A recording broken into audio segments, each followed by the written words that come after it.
அதற்காக நான் தமிழ்நாடு முதலமைச்சருக்கும் தமிழக அரசுக்கும் நன்றி சொல்லுகிறேன்.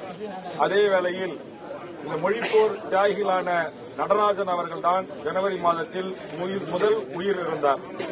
அந்த பெயருடைய அந்த முன்வரிசை பட்டியலில் அவரும், அடுத்தது தாளமுத்தருடைய பெயரும், அதை ஒட்டி பல்வேறு மொழிப்போரியர்களுடைய பெயர்களும் இடம்பெற வேண்டும்.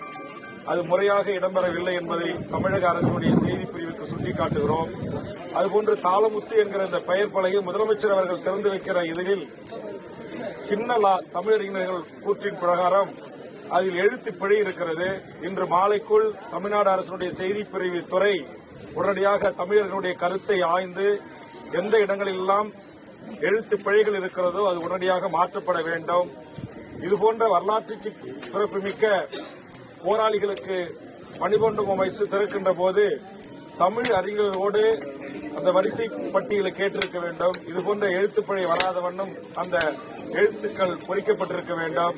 இதெல்லாம் சிறிய தவறுகள் என்றாலும் கூட தமிழ் மொழிக்காகவே தன்னுயிர் தந்திட்ட ஒரு இனம் என்றால் அது நம்முடைய தமிழ் இனம். 1965 இந்திய எதிர்ப்பு போராட்டத்திலும் சரி, தொடர்ந்து ஒன்றிய அரசுகள் எந்த அரசுகள் ஆண்ட போதும் இந்தியை இந்த மண்ணில் கட்டாயமாக திணிக்க முற்பட்ட போது கிளத்தெழுந்து வீதிக்கு வந்து தன்னுயிர் தந்திட்ட மாவீரர்களை வணங்குகின்ற ஒரு முக்கியமான இடத்தில் இதுபோன்ற கவனக்குறைவோடு நடந்து கொள்ளக்கூடாது. அப்படி கவனக்குறைவோடு நடந்து கொண்ட இந்த துறையின் அதிகாரிகளை இந்த தமிழ் உரிமை கூட்டமைப்பின் சார்பாக நாங்கள் வன்மையாக கண்டிக்கிறோம். அதுபோன்று ஈழத்தில் நடந்த மாபெரும் இனப்படுகொலைக்காக தன்னுயிர் தந்திட்ட மாவீரன் முத்துக்குமார் உள்ளிட்ட சுமார் முருகதாஸ் உள்ளிட்ட தமிழ் உறவுகள் குலத்திலும் தாய் நிலத்திலும் உயிர் தியாகம் செய்திருக்கிறார்கள்.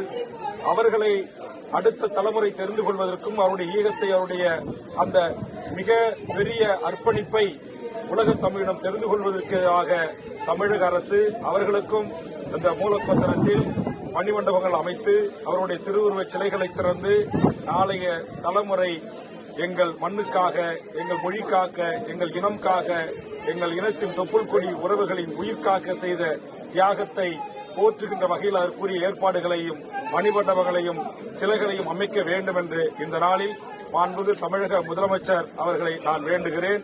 அதேபோன்று காவேரி ஆற்று நீர் சிக்கலுக்காக உயிர் தியாகம் செய்த தம்பி, அவருக்காக தொடர்ந்து நான் சட்டமன்றத்தில் கவன ஈர்ப்பு தீர்மானம் தந்திருக்கிறேன்.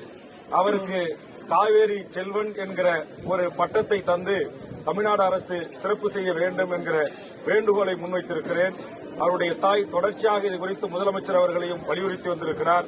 ஆக என்னுடைய தலைமையிலான தமிழர் வாழ்வுரிமை கூட்டமைப்பு, தமிழர் உரிமை கூட்டமைப்பு பல்வேறு தமிழ் மொழி இனம் காக்க களத்தில் நின்று போராடுகின்ற இங்கே கூடியிருக்கிற தமிழ் அறிஞர்களின் சார்பாக தமிழ்நாடு அரசுக்கும் இந்த கோரிக்கைகளை முன்வைத்து எமது மொழிப்போர் ஈகர்களுக்கு எம் தமிழ் மக்களின் சார்பாக, உலகம் முழுவதும் வாழ்கின்ற தமிழ் மக்களின் சார்பாக எமது வீர வணக்கத்தை செலுத்துகிறோம். நன்றி, வணக்கம்.